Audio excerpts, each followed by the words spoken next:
오늘 은혜 받으실 말씀은 시편 125편입니다.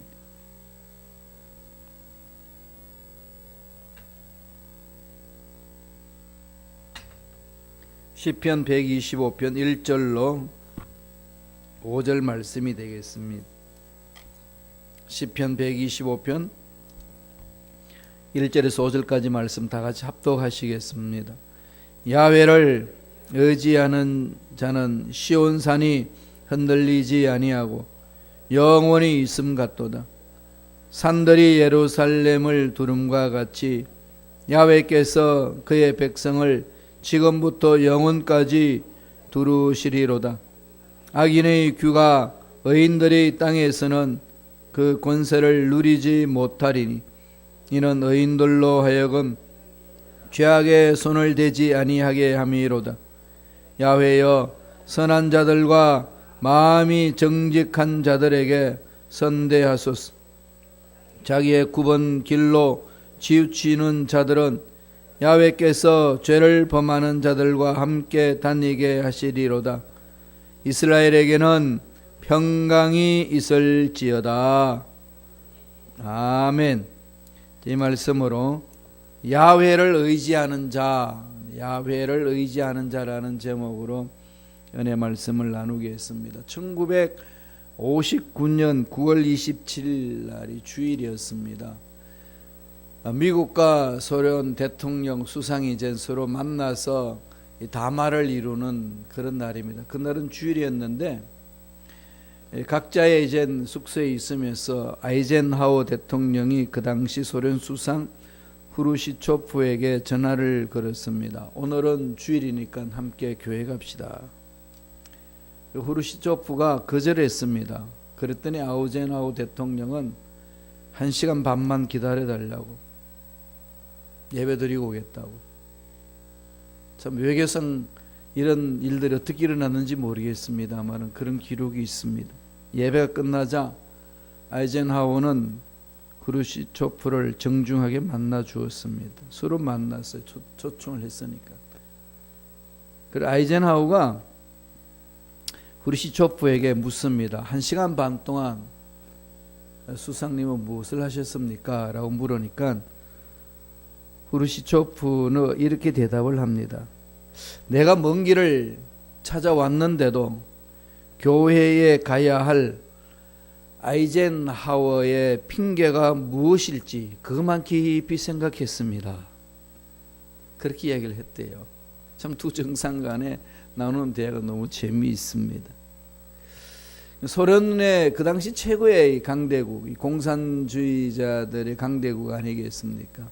그리고 이 자유국가에서 상징인 미국, 정말 최정상들이 만나서 나누는 대화입니다. 그러니까 소련의 수상을 초청해 놓고 예배에 참석하기 때문에 그를 기다리게 한 것, 이건 일반 상식으로는 상상할 수 없는 상황입니다. 잘못하면은 외교 문제도 펼쳐질 수도 있고 국가적인 손실과 분쟁으로 인해서 악화될 수도 있는 상황입니다. 그런데도 불구하고 아이젠하워 대통령은 교회로 달려갔다고 합니다. 엄청난 메시지를 던져준 거죠. 그런 위험을 감수하고 나서도 아이젠하워가 선택한 것은 뭐였을까요? 너와의 나의 만남 속에 우리 대화로 선택하는 게 아니라 나는 하나님을 의지하노라. 어떤 상황이 놓여온다 할지라도 나는 하나님을 의지하고 예배보다 더 중요한 것은 없습니다. 그 1시간 반 동안에 아이젠하워가 무언으로 상징적으로 전 국민에게도 또 후르시초프 수상에게도 보여준 메시지입니다. 우리 신앙생활 하다 보면은 참 무언가를 의지하지 않고는 살 수 없는 그런 게 많이 있지 않습니까? 하나님을 믿는다고 그러지만은 전적으로 하나님을 믿느냐는 거죠. 한쪽 발은 세상에 놓고 한쪽 발은 일명 이제 하나님을 의지하는 데 놓고 여차하면 좋은 쪽으로 이렇게 옮기려고 하는 얄팍한 우리의 심성들이 얼마나 많은지 모릅니다. 이러할 때 어떻게 삶을 선택하며 살아야 될 것이냐, 이것은 오늘 시편 125편에서 보여줍니다. 하나님을 의지하라, 야훼를 의지하라. 의지한다는 게 무엇인지를 이야기를 하고요, 의지하는 자에게 하나님이 주시는 그 보상이 뭔지, 축복이 뭔지를 오늘 성서는 우리에게 가르쳐 줍니다. 첫 번째로 하나님을 의지하는 자에게 하나님이 약속하신 보상이 있습니다. 흔들리지 않는다는 거죠. 흔들리지 않습니다. 하나님은 흔들리는 분이 아니시기 때문에. 순례자들이 예루살렘 시온상을 향하여서 나아가면서 지은 시라고 그래요. 아니, 엎조리는 시라고 그럽니다. 성전 올라가는 시잖아요. 이 예루살렘의 그 시온상은 흔들리지 않는 상으로서의 아주 요새 중에 요새의 경관성이라는 것을 상징적으로 보여주고 있습니다. 하나님을 의지하며 나아가는 자들은 이 산이 흔들리지 않는 것처럼 우리의 마음도 흔들리지 않는다. 하나님 지켜주신다는 거죠. 1절 말씀을 한번 볼까요? 시편 125편 1절입니다. 다 같이 읽겠습니다. 야훼를 의지하는 자는 흔들리지 아니하고 영원히 있음 같도다. 이 시온산이라는 것은 예루살렘 성을 말하고 하나님이 임재하는 산을 말합니다. 여기에는 지형적도 그렇고 영적으로도 그 의미가 있습니다. 예루살렘이 사실상은 정복당하지 않았으면 딱 한 번 있었어요. 로마인들이 들어와 가지고 한번 예루살렘을 흔들어 본 적이 있습니다. 하나님이 절대 심판 속에서 일어났던 사건입니다. 그 외에 어떤 적들이 들어와 가지고 예루살렘을 함락하려고 해도 함락당하지 않았습니다. 성 밖으로 나오지 않는 이상은 잡을 수가 없다고 그럽니다. 그냥 삥 둘러서 가지고 그냥 모든 것을 차단해 가지고 굶어 죽도록 만들 수는 있지만은 성을 이렇게 쳐들어와서 침략할 수는 없다는 겁니다. 난공불락이라는 거죠. 이것을 지금 상징적으로 보여주면서 시인이 엎조립니다. 순례자들이 그렇게 노래한다는 거죠. 야훼를 의지하는 자는 시온산이 흔들리지 않는 것처럼 우리의 마음 흔들리지 않는다. 그런데 불구하고 우리들이 자꾸 흔들리지 않습니까? 많이 흔들리죠. 예, 저 자신을 바라봐도 많이 흔들리는 걸 많이 봅니다. 다른 분들한테 물어봤더니 어떻게 흔들리지 않을 수 있느냐는 거죠. 예, 마음에 감정이 이렇게 있는데 이 감정의 동물인데 이 분노 안 날 수가 있느냐? 어려움 상황 속에 두려움이 안 일어날 수 있느냐? 간절히 기도했는데 그렇게 지금 암에 걸려서 죽어가는 어머니를 향하여서, 그렇게 고통스러운 어머니를 향하여서 주의 종이 자녀가 부르짖습니다. 고쳐달라고. 그래도 그냥 고통은 그대로 그 어머니가 안고 그냥 지금 투병사로 있는 모습을 바라보면서 그냥 몸부림을 치면서 부르짖습니다. 그리고 저한테 기도를 부탁을 해요. 이러면서 그 문자에 이렇게 씁니다. 꼭 하나님으로부터 버림을 당한 기분입니다. 참 이런 정도 느껴지면은 흔들리지 않겠어요? 그런데 그 말미에 이런 말이 있습니다. 내가 원하는 대로 해주시 아니하실지라도 나는 하나님을 의지하겠습니다. 이게 하나님을 만난 자들의 삶이죠. 마음을 하나님께 두는 자들 아니겠습니까? 신앙생활의 기초를 어디에 두느냐에 따라서 마음이 요동이 있느냐 없느냐 차이라는 겁니다. 하나님께 자기 인생의 기초를 두는 사람은 흔들리지 않습니다. 하나님께 자기 신앙생활의 기초를 둔다는 것은 전적으로 의지한다는 그 말씀입니다. 부분적으로 의지하는 거 아니에요. 무슨 일이 생길 때만 의지하고 좋은 일이 있을 때는 의지하지 않고 이런 삶이 아니라는 겁니다. 어려움이 있을 때만 의지하고 어려움이 끝나게 되면 의지하지 않는 삶, 그게 아니라는 거예요. 근데 우리 신앙생활 하다 보면은 이렇게 마음이 흔들리는 것을 살펴볼 때에 100% 의지하지 않는 모습을 참 많이 느낍니다. 요새 제가 느끼는 거는 정말 김 목사 마음속에 예수님을 100% 모시고 있지 못하구나. 예수님을 100% 내 인생의 주인으로 모시고 있다면은 크고 작은 일들에 의해서 마음의 요동이 있을 수 있느냐. 이 부분을 요새 많이 자신을 돌아보면서 하나님께 마음을 집중하고 있습니다. 시골에서 목회하시는 목사님 이야기를 들은 적이 있습니다. 목회를 하시는데 그 옆에 아주 악한 남자분이 살고 있다고 그럽니다. 성격이 너무 고약하기 때문에 날마다 이 교회 종을 떼가려고 그러고 교회 시끄럽다고 핍박 주고 얼마나 해방을 하는지 이런 말할 수가 없었다고 그래요. 너무 고약하기 때문에 부인도 도망갔어요. 혼자 살아요. 그래서 이젠 중직들과 목사님이 모여가지고 당회하고 기도하면서 내린 결론이 이 사람을 전도해서 예수 믿게 하자. 이걸밖에 없다. 그래가지고 전도하는 방법으로 집중적으로 전도를 했는데 어떻게 했느냐? 교회에 성미가 들어오면은 그 성미를 이제 그분한테 갖다 주는 겁니다. 그런데 이 사람이 그 성미를 받더니 감동을 받았는지 교회를 나온다는 거예요. 교회를 꼬박꼬박 잘 나와요. 너무 감격스럽지 않나요? 그래서 열심히 교회를 교회를 이제 도우려고 노력도 하고 하니까 교회는 더 열심을 내 가지고 이렇게 성미를 이렇게 갖다 주고 했습니다. 그랬더니 한참 잘 나오다가 교회를 안 나와요. 그래서 목사님이 신방을 해서 물어봤습니다. 아니 교회를 잘 나오다 그렇게 왜 안 나오느냐고 그랬더니 쌀 2말 먹고 2달 동안 출생하면 됐지. 그래서 어떻게 하란 말입니까? 그런 말을 하더라는 겁니다. 이게 참 우스운 얘기 같지만 우리 신앙생활도 이럴 때가 참 많이 있습니다. 병 고친 만큼만 하나님 의지하면 됐지.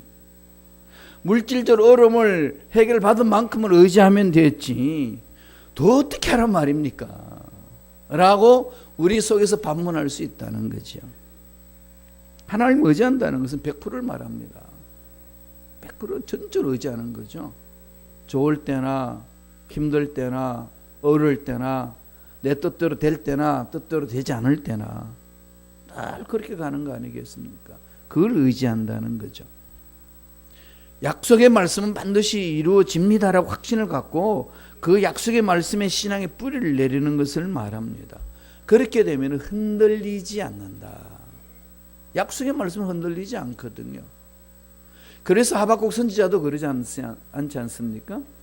이게 지금 이방사람 나라들이 말에 점령해 올 때에 하박국은 그럽니다. 외양간에 송아지 없고 내 농작물에 소출이 없어도 우리 민족이 그런 어려움이 당한다 할지라도 나는 야훼를 의지하겠습니다. 나는 야훼 하나님으로 인하여서 기뻐하겠습니다. 그런 기쁨의 근원이 야훼 하나님께 있습니다.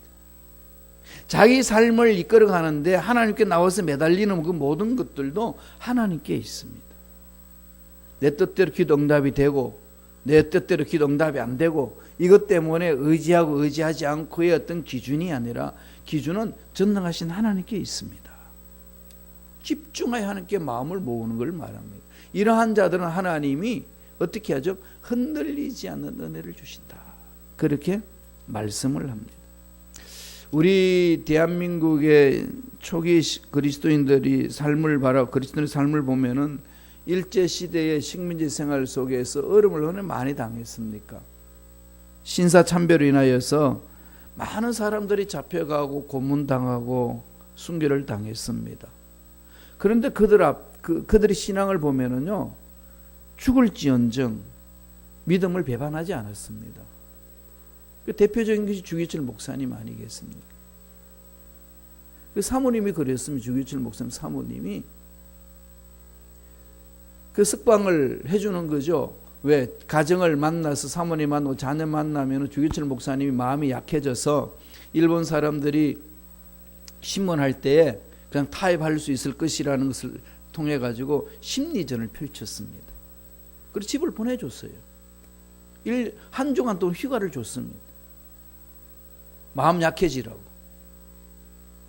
사실 그렇잖아요. 가정에 와가지고 사는 상황을 바라보면 나 때문에 이렇게 다 고통을 받는다고 느끼면은 사는 게 뭔데? 눈 한번 감지? 이럴 수 있다는 거 아니겠습니까? 그 심리전을 이용을 해서 내보내니까 조기철 목사님이 사모님이 그럽니다. 당장 돌아가시라고. 집에 대해서는 하나님께 맡겼으면은 여기 올 생각 말라고. 당장 가셔서 그냥 아버지 말씀대로 실천하며 하나님의 일을 감당하시라고 그렇게 권면해 주셨다는 겁니다. 마음을 하나님께 다 집중해 나가는 사람들한테는 100% 하나님을 의지하는 사람들은 사업이 잘 된다 안 된다, 직장생활 좋다 안 좋다, 내 상황이 힘들다 어렵다 안 좋다, 이것 때문에 흔들 이유는 없는 거죠. 하나님 앞에 나와서 매달리는 겁니다. 끊임없이 하나님께 매달리다 보면은 전능하신 하나님은 때를 정하시고 일을 이루시기 때문에 하나님 방법대로 합력하여 선을 이루어 주실 줄로 믿습니다. 이게 정말 중요해요. 사실 어려운 상황을 당하면은 참 감정 요동이 있기 때문에 쉽지 않습니다. 그래서 오늘 순례자들이 노래하는 소리가 야훼를 의지하는 자는 시온산이 흔들리지 않은 것 같이 흔들리지 아니하리로다. 하나님을 붙드는 자 흔들리지 아니하고 날마다 주님을 집중하며 승리를 맛볼 줄로 믿습니다. 두 번째는 하나님을 의지하는 자는 하나님 어떻게 주신다는 겁니까? 하나님의 보호를 받습니다. 하나님이 보호하신다는 거죠. 마음이 하나님께 집중되어 있기 때문에 그 하나님만을 집중하는 자는 하나님 책임져 주십니다. 이게 우리 마음이 50% 의지하고 50% 의지하지 않고 이러다 보니까 마음이 자꾸 흔들리는 거죠. 2절을 볼까요? 시편 125편 2절입니다. 한 목소리 읽습니다. 산들이 예루살렘을 두름과 같이 야훼께서 그의 백성을 지금까지 영원까지 두르시리로다. 예루살렘이요, 산들이 예루살렘을 보호하는 것처럼, 그래서 완전히 경관 요새가 된 것처럼 하나님을 의지하는 자들은 하나님이 그렇게 품어주신다는 거예요. 새벽 예배 나오는 저와 여러분 삶을 그냥 내팽개치지 아니하시고 하나님은 눈동자처럼 지켜주시면서 보호해 주실 줄로 믿습니다. 이 확신이 중요한 거죠. 그래서 새벽 예배 나와서 부르짖는 거 아니겠어요? 긴가민가 하면서 오는 게 아니라 확신이죠. 왜? 약속의 말씀에 내 신앙에 뿌리를 들이기 때문에 우리는 확신할 수 있어요. 약속의 말씀은 1.16도 변함이 없습니다. 반드시 이루어지는 것 아니겠습니까? 그러니까 그때는 언제 될는지 아무도 몰라요. 하나님이 정하시는 겁니다. 그럴 때 우리는 아버지 뜻을 바라보고 하나님의 계획을 바라보고 그 약속의 말씀을 딱 붙들고 가는 거죠. 약속의 말씀에 대한 확신을 갖는 게 믿음이에요. 내 생각이 이루어질 것을 확신하는 게 믿음이 아니고 그건 신념이라고 그랬죠. 믿음과 신념을 구분해야 됩니다. 신념이 아무리 강해도요, 극한 상황이 오게 되면 흔들려 버립니다. 믿음이 강한 사람은 흔들리지 않습니다. 왜 그럴까요? 약속의 말씀에 근거를 두기 때문에 그렇습니다. 약속의 말씀은 변함이 없거든요. 사도 바울이 힘들고 어렵고 고통 중에서 선교하면서 로마 교인들에게 편지 보내면서 이렇게 말합니다. 한번 읽어보실래요? 깁니다만은 우리 전체나 읽겠습니다. 로마서 8장 35절에서 39절입니다. 우리 묵상하시면서 다 같이 읽겠습니다. 누가 우리를 그리스도의 사랑에서 끊으리요? 환난이나 공고나 박해나 기근이나 적신이나 위험이나 칼이랴. 기록된 바 우리가 종일 주를 위하여 죽임을 당하게 되며 도살당할 양같이 여김을 받았나이다 함과 같으니라. 그러나 이 모든 일에 우리를 사랑하시는 이로 말미암아 우리가 넉넉히 이기느니라. 내가 확신하노니 사망이나 생명이나 천사들이나 권세자들이나 현재일이나 장래일이나 능력이나 높음이나 기품이나 다른 어떤 피조물이라도 우리 주 그리스도 예수 안에 있는 하나님의 사랑에서 끊을 수 없으리라. 할렐루야. 예, 이 말씀을 늘 마음판에 새기는 거죠. 우리의 신앙의 근거는 여기에 두는 거 아니겠습니까? 얄팍한 이 감정에 이게 편안함을 찾아 나가는 것이 아니고 온전히 약속의 말씀에 집중하는 거죠. 환경 어려워질 수 있고 힘들 수 있고 여러 가지 문제 생길 수 있지만 하나님, 전능하신 하나님을 신뢰하는 자의 삶은 하나님이 책임져 주실 줄로 믿습니다. 하나님 인도해 주실 줄로 믿습니다. 확신 갖고 가는 그 확신의 근거가 이 약속의 말씀에 서는 거죠. 하나님이 말씀하셨기 때문에 그렇게 될 줄로 믿습니다. 그렇게 가는 자는 하나님을 품어주신다는 거예요. 이 말씀을 붙들라는 겁니다. 마지막 세 번째로, 하나님을 의지하는 자에게 하나님은 보호해 주시고 흔들리지 않게 하시고 또 어떻게 해 주실까요? 평강을 허락해 주십니다. 샬롬을 주시는 거죠. 평강이 있습니다. 하나님 나라 속에 있는 자의 삶은요, 평강입니다. 창세기부터 요한계시록까지 하나님께 쓰임받는 일꾼들 보세요. 안 되는 일에 도전하잖아요. 베드로도 자기가 어부로서 바다 위에 배를 타고 다니면서 물고기를 잡아보면서 압니다. 사람은 물리로 걸을 수 없다는 사실을. 그거 알는데도 불구하고 주님이 물리로 걸어오니까 도전합니다. 주여, 나로 하여금 물리로 오게 하소서. 물을 위에 걸을 수 있도록 인도해달라고. 이거 어마어마한 도전 아닌가요? 일평생 동안 한 번도 보지 못한 그 일에 베드로는 하나님을 신뢰하고 도전장을 냅니다. 하나님, 나도 물리로 걷게 하여 주소서. 하나님을 신뢰하는 자만이 외칠 수 있는 믿음의 고백 아니겠습니까? 지금 저와 여러분 삶 속에 이런 절망 같은 상황에 놓여 있을 때에 이건 절망이고 끝이다라고 결론 내리게 한 것이 누구냐는 거예요. 환경입니까? 연약한 내 자신입니까? 사탄입니까? 아니면 하나님이 그건 안 된다고 말씀하시는 건가요? 이건 나의 출처를 우리 물어보면서 우리 마음을 하나님께 집중해야 됩니다.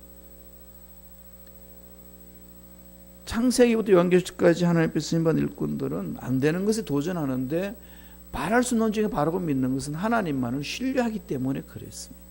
하나님을 의지하는 자에게만 그런 믿음의 고백이 있음을 우리는 볼 수가 있습니다. 그런 자에게는 평강이 임합니다. 평안한 거죠. 참 묘하게도요, 하나님이 주시는 평강은 뺏을 수가 없습니다. 영원한 거죠. 오늘 말씀은 이렇게 말합니다. 5절이에요. 시편 125편 5절 다 같이 우리 한 목소리 읽겠습니다. 자기의 굽은 길로 치우치는 자들은 야훼께서 죄를 범하는 자들과 함께 다니게 하시리로다. 이스라엘에게는 평강이 있을지어다. 우리 하나님은 우리에게요, 선택권을 주셨어요. 무엇을 선택하든지 선택에 대한 열매를 먹게 하십니다. 그 자유가 있어요. 그래서 하나님이 전제하신 겁니다. 말씀을 주시고 이 말씀대로 순종하면은 천대까지 내가 책임져 줄게. 너 인생 책임져 줄게. 너들 자녀들도. 세상은 다 안 된다 할지라도 말씀을 신뢰하는 너희들은 내가 책임진다. 그러나 이 말씀을 신뢰하지 않고 가는 자에게는 저주가 임한다. 선택은 너희들이 하라. 그 자유를 주셨어요. 신앙생활 하면서 100% 하나님께 의지하면서 갈 수도 있고요. 50% 하나님께 의지하고 50%는 세상에 의지하고 그렇게 신앙생활 할 수도 있습니다. 그건 우리 자유예요. 우리 선택입니다. 그러나 나의 선택에 대한 열매는 내가 먹는다는 거예요. 하나님 그렇게 던져주셨어요.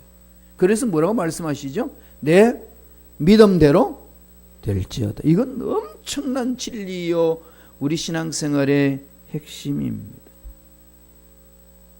세상 사람들은 마음대로 갈 수 있어요. 그리스도인들도 그때 그렇게 뭐 가도 별일 없는데 갈 수 있어요. 그러나 거기에 대한 열매는 자기가 먹는다는 거죠. 하나님을 의지하고 신뢰하는 자 하나님은 뭘 책임져 주신다는 거죠? 평강이 있을지어다. 세상 사람들이 감당하지 못하는 평강을 주시는 거죠. 10편 125편 4절을 한번 보시지요. 뭐라고 말씀하시는지 다 같이 읽어볼까요? 야훼여 선한 자들과 마음이 정직한 자들에게 선대하소서. 자기 스스로 잘못 선택하며 가는 것 그냥 하나님 버려두시잖아요. 그대로 그냥 가게끔 하죠. 신뢰하지 않고 하는 것. 내버려 두사. 참 어떻게 보면요, 우리들은 막 땡깡 부리고 하나님 뜻과 상관없이 막 할 때는 그냥 두실 때 있어요. 야속하죠. 왜? 그렇게 가가지고 한번 젠탄 고통을 당해봐야 아니까. 참 이게 산교육을 하실 때 많이 있습니다. 그러니까 정신 똑바로 차리고 선택을 잘해야 돼요. 하나님께 기도하면서 내 생각 다 내려놓고 하나님 지금 이 상황 속에서 하나님이 원하시는 것이 무엇인지 올바르게 선택할 수 있도록 내 마음을 사로잡아 달라고. 정말로 그건 저와 여러분들이 끊임없이 기도해야 될 제목입니다. 전적으로 하나님께 의지하는 자의 삶은요, 전적으로 하나님 앞에 기초를 두는 겁니다. 내 신앙의 기초. 그러면 흔들리지 않습니다.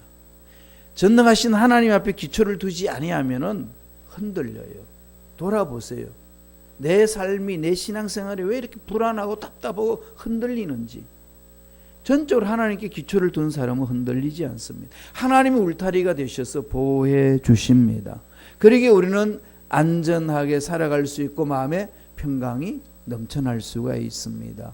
어떤 상황, 어떤 환경에 놓여진다 할지라도 사탄들의 미혹에 흔들리지 마시고 하나님께 말씀에 기초를 두면서 하나님 예배하신 복을 듬뿍 체험하며 누리며 사시길 간절히 축원합니다. 기도하겠습니다. 하나님 아버지 감사와 찬양을 드립니다. 우리의 마음을 하나님께 집중합니다. 하나님 말씀에 신앙의 기초를 두고 달려갑니다. 어떤 상황이 놓여 있어도 어떤 문제가 있어도 약속의 말씀은 변함이 없기 때문에 우리의 마음은 흔들리지 않은 줄로 믿습니다. 주여 말씀에 신앙의 기초를 두고 견고하게 서서 하나님이 예배하신 복을 날마다 체험하며 누리며 나누는 멋진 신앙생활 할 수 있도록 역사하여 주옵소서. 나사렛 예수 이름으로 명하노니 우리 기도를 방해하고 우리 믿음을 방해하는 모든 원수 마귀들은 떠나갈지어다. 사라질지어다. 미혹하는 마귀들은 떠나갈지어다.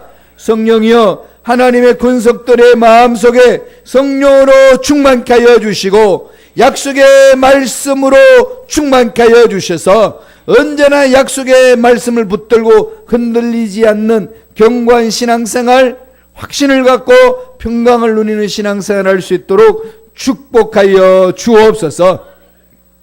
예수 이름으로 명하노니 머리부터 발까지 모든 육체의 질병도 깨끗하게 남을 입을지어다. 연약한 육체는 강함을 입을지어다. 마음의 우울함은 떠나갈지어다. 평강이 넘쳐날지어다. 모든 암세포는 사라질지어다.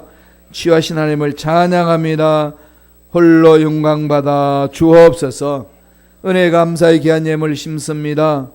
작정하여 심습니다. 감사하며 심습니다. 심는 손길들마다 30배, 60배, 100배, 1000배, 만배의 복을 받아 누리며 나누는 하나님께 영광 돌리는 아름다운 손길들 되게 축복하여 주옵소서. 감사하고 예수님 이름으로 축복하며 기도드리옵나이다. 아멘.